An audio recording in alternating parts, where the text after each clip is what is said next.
Réaction à ces propos, à ce constat avec le maire socialiste d'Épinay-sous-Sénart, c'est au sud-est de Paris. Bonsoir Damien Alouche. Bonsoir Nicolas d'ailleurs. Et merci d'être avec nous. Réaction d'abord à ce que dit le ministre de la Justice aujourd'hui. Il faut une réponse de la justice qui soit plus rapide. Il faut aussi peut-être mettre en place des structures particulières. Ça vous semble une réponse appropriée, indispensable ? Alors déjà sur les chiffres qui sont annoncés sur le département de l'Essonne, ce ne sont absolument pas les mêmes puisque nous entre 2019 et 2020 on a observé une augmentation de près de 84% de ces phénomènes de bande des RICS entre elles. Donc peut-être que ce sont les chiffres pour Paris mais ils ne valent pas pour la région Île-de-France et certainement pas pour le département de l'Essonne.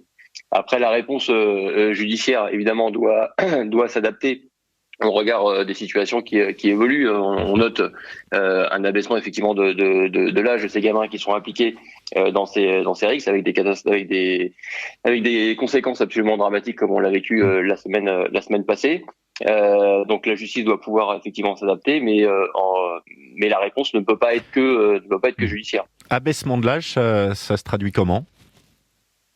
Un abaissement de l'âge, eh bien aujourd'hui, ce sont des gamins de entre 13 et 15 ans, 16 ans, qui sont impliqués dans ces RICS. Là où il y a encore quelques années, dans d'autres territoires, en tout cas, ils étaient plus âgés. Donc on parle d'enfants. On parle d'enfants, effectivement, et de très jeunes adolescents. Comment le maire que vous êtes vit la situation dans sa commune et envisage, lui, des réponses à ce genre de phénomène ? Dans les premières heures, c'est d'abord la tristesse qui vous envahit de voir ce drame se produire, et puis très vite avec l'ensemble des élus, avec la communauté éducative, avec les parents d'élèves, avec les jeunes eux-mêmes, on travaille ensemble main dans la main pour trouver des réponses. Depuis la semaine passée, nous n'avons eu de cesse d'échanger entre nous.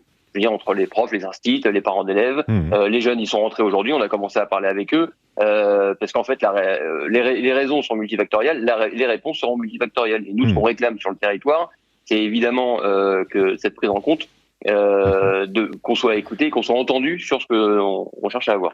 La violence, elle a toujours existé, et d'ailleurs partout, pas seulement en France, sur tous les territoires. Quand vous dites qu'il y a une évolution liée notamment à l'âge des gamins qui vont aujourd'hui faire ce genre d'affrontement, vous voyez quel autre changement à travers le temps ? Le rapport à la violence, le rapport au respect de leur corps me semble absolument primordial dans cette question-là. C'est-à-dire banalisation, vous dites ? La totale banalisation de cette violence et le fait de sortir avec des couteaux pour aller se battre, c'est donner la possibilité de ôter la vie à quelqu'un et de se la faire ôter soi-même. Ça vient d'où ça ? Parce que ça vient forcément de quelque part, cette image. C'est que c'est normal d'être un dur, de sortir armé. Ça vient d'où selon vous ? Qu'est-ce qu'il faut changer pour changer cette image ? Alors moi je suis pas sociologue, je suis pas psychologue, je suis élu local. Des études sont menées et sont en cours. Moi, ce que j'observe, en tout cas, c'est cette question de la violence, et donc nous, en tant qu'élus locaux, j'insiste dessus, mais sur la place des parents et des parents d'élèves d'une manière générale, pour répondre à cette question et la question de la violence. Et donc, il y a un moment donné, on peut avoir l'impression que parfois, avec des gamins de 12, 13, 14, 15 ans, qu'on parle plus le même langage. Donc d'arriver à comprendre collectivement ce qui se passe pour prévenir un maximum ces drames. Est-ce que vous vous reconnaissez dans les propos de Gérald Darmanin, le ministre de l'Intérieur, qui appuie sur la question des parents, de la responsabilité des parents dans ces sujets-là ? Alors si on entend responsabilité des parents sur la coéducation, sur le travail, là oui. Si c'est sur autre chose, je pense qu'on serait en désaccord. Mais encore une fois, j'ai pas précisément ce qu'il a dit en tête. Mais un dernier mot, Damien Alouche, simplement par rapport aux questions que vous avez vous sur le terrain. Vous dites, on en a parlé, les gamins sont revenus aujourd'hui dans les écoles, dans les collèges, dans les lycées.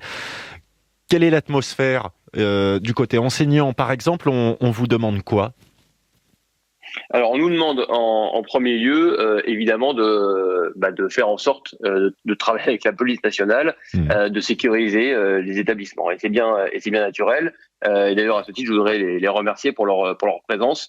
Et j'espère qu'elle sera la plus longue possible pour continuer à sécuriser tout le monde. Après, les parents d'élèves, les élèves eux-mêmes, ont envie aujourd'hui d'être partie prenante à l'intérieur de la solution, à l'intérieur des solutions qu'on va pouvoir trouver. Je dis encore, il y a un dispositif qui se met en place un peu partout sur le territoire national qui s'appelle le label de la cité éducative. La ville d'Épinay se bat pour avoir ce label cité éducative, mais pas uniquement pour la ville, pour l'ensemble du territoire, le territoire de Boussy, le territoire de Quincy, car c'est là, en tout cas, qu'une partie de la réponse se trouvera.